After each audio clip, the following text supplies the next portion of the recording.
My name is Luca Scagliarini. I speak English because they told me that it's going to be on YouTube.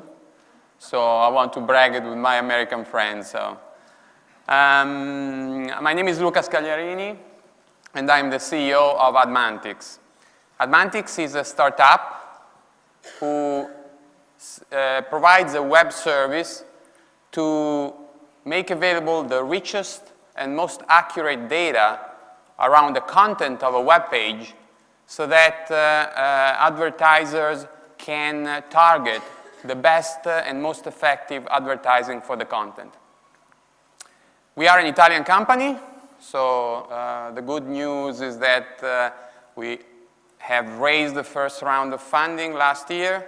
So for all the entrepreneurs in this room, there are Italian VCs are present, are not many, but the situation is very different from a few years ago.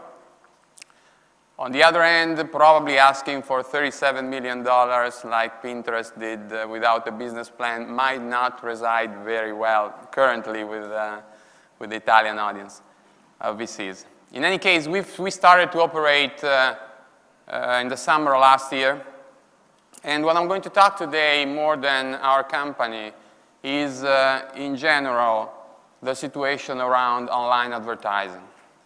The market has been booming. We all know that these are the numbers for last year, only for the US. More than $31 billion in revenue in this segment of advertising. A significant growth, even in a year that was probably not a year where the economy was booming, a significant growth compared to what was happening in the economy, 22%. And all the segments inside online advertising grew significantly, including display advertising, which is still one of the most common way to deliver online advertising.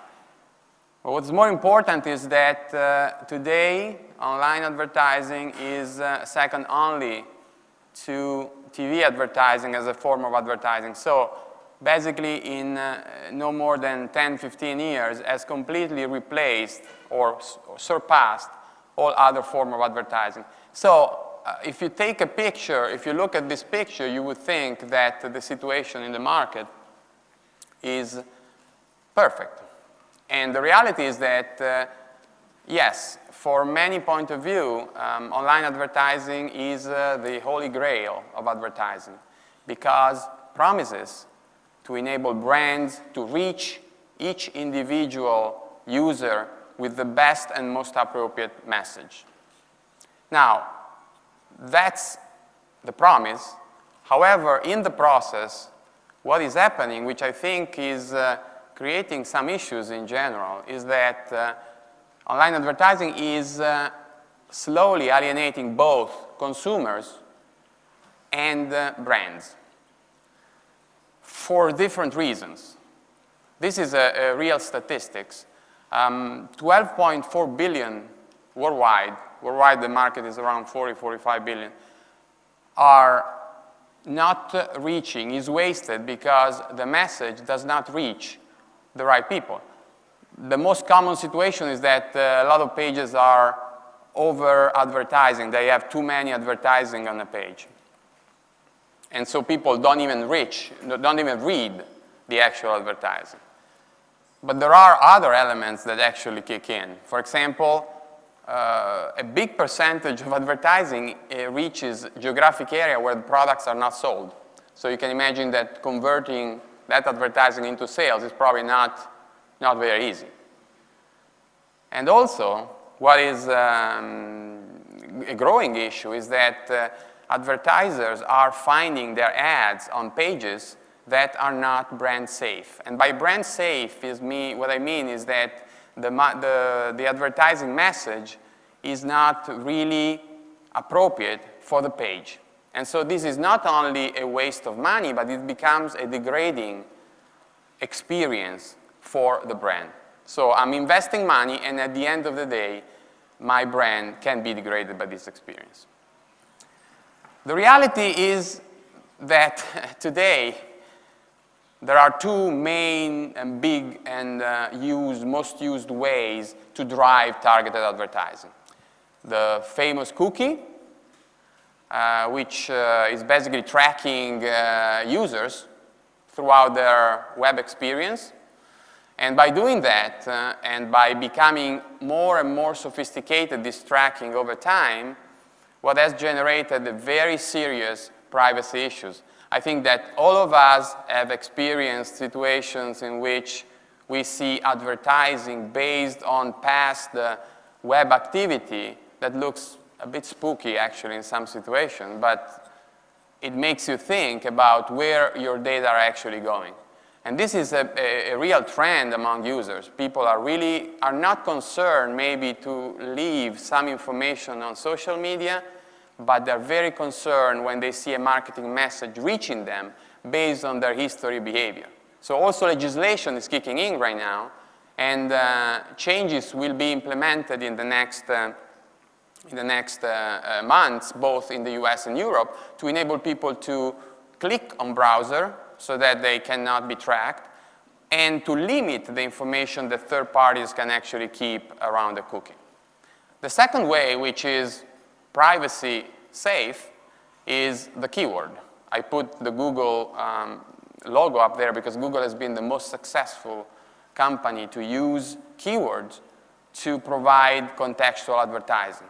So using the presence of a sequence of character inside the content and jumping to the conclusion because that piece of character is, the series of characters is present in the content, that this is an appropriate content for the advertising. The reality is that this is a very rough and raw way to understand the content. Actually, you don't understand the content. You just look if a keyword is present or not.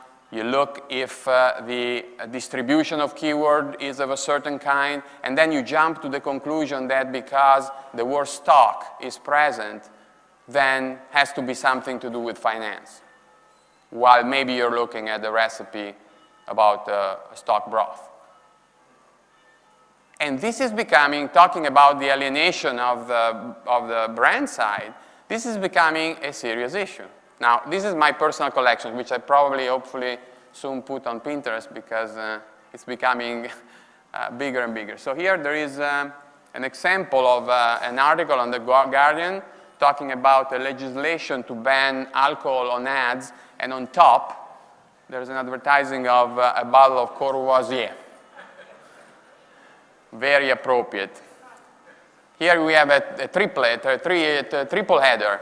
We have an article about Greece and the riots, and a picture of a fantastic beach in Greece about come to vacation in Greece. And then we have coffee might trigger first heart attack in some, and a nice advertising of Folgers coffee.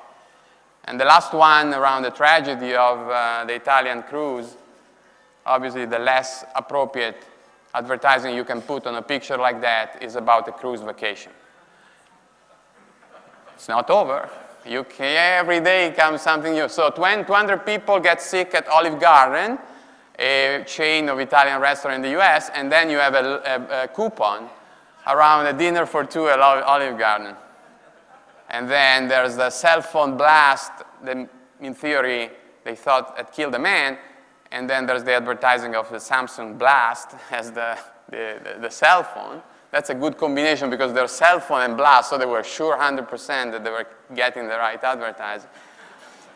And this is the last one. On this one, it's not part of my collection. I didn't see it, so I'm not sure that this is true. I suspect Photoshop, but there's an article talking about this phobia, about being watched by a duck, and an advertising of Aflac, which is an insurance company in the US that has a duck as a... I don't believe it's true, this one, because it's even for keyword, it's a kind of a double jump to a conclusion. The concept is that, as I was saying at the beginning, for a market that is so successful and is growing so fast, the technology that we make available, it's very limited. And that is going to backfire. And it's happening already. A lot of brands are asking for very targeted advertising. They don't want to deal with privacy issues and so forth. So what's wrong with keyword? I'm referring mainly to contextual in this case. Obviously, there is the obvious, Jaguar is a car or a cat. This is very common, but it's so common in any language that you can make a collection of these slides. The same word, the same keyword in any language can have more than one meaning. And so you cannot drive your marketing investment based on this ambiguity. But that's more than that. There are words that have different keywords that have the same meaning. And so they should be treated as the same concept. We are experiencing this issue regularly when we search. If we don't remember all the way that a specific word is said, you're going to miss things. And for an advertising campaign, it's even worse. If you focus on one keyword and the meaning is actually represented by 10, 15 keywords, obviously you miss a lot of your audience. It gets even more sophisticated. When you look for a car, when you look at advertising a car, you want to make sure that you capture all the words that are related to car. When you look at organization has different words that are related to that. Car, SUV, cabriolet, four-wheel drive, all these are concepts that are actually cars, kind of cars. And you cannot, you have to count on the fact that there's some intelligence that enable you to launch the campaign that maximizes your creativity, maximizes the impact of your message. And if you have to spend time just to remember the list of keywords, it's probably wasted time and you're going to end up being exposed to brand degrading experience. Last, but I think that this is even the more important thing, is that advertising historically has always been around emotions. Emotions. Mad Men is a good example. The advertising in the 60s was around emotion. Because now we're counting only on a very basic way to decide where to publish an advertising, we are losing the connection between the marketing message, the advertising message, and the content. Keywords are not good to identify a feeling or an emotion expressed in the content. So what we're doing is that we're trying to build this intelligence, and I think this is a trend that not only us, but other companies are doing, to build intelligence into the way you analyze content. And semantic means to be able to represent, in the analyzing the content, this richness. When a person reads a content, has an understanding that goes way beyond the understanding that a keyword-based analysis does. So the semantic network, representation of this knowledge made available to explain that, for example, gas has a specific meaning, and to that meaning are referred a lot of different other concepts. Having all these available as part, embedded in a platform that enable you to drive the best contextual campaign is and is going to be more important. But I'm not here just to say that the only way would be to revert to use semantics. I think that semantics will also help not only to improve the limitation of keyword, but will also help to have a contextual advertising, a behavioral advertising, so something based on tracking the user experience that is more compliant to privacy issues. If you can integrate the information, basic information about your user experience, so not become a spooky way to track what people do, but you just have the basic behavioral information and you enrich them with a semantic understanding, the emotions that you go through when you read content, the specific content, the intentions that are expressed. I think that this is going to really help to move away from the current limitation. So there start to be analysis of this, the potential of putting together these two things. This is an analysis that Yahoo did. And I think I almost finished my time. I just want to remind you the basic concept is that this is a booming market, the market of advertising, has the potential to reach the one-to-one relationship that each brand wants to have with the users, but the way we are obsessed today by tracking, by using mathematics, by just invading privacy and limit the possibility to link your emotional message to the content is really creating an issue. And I think that there's a potential for a second wave to turn advertising into a user experience.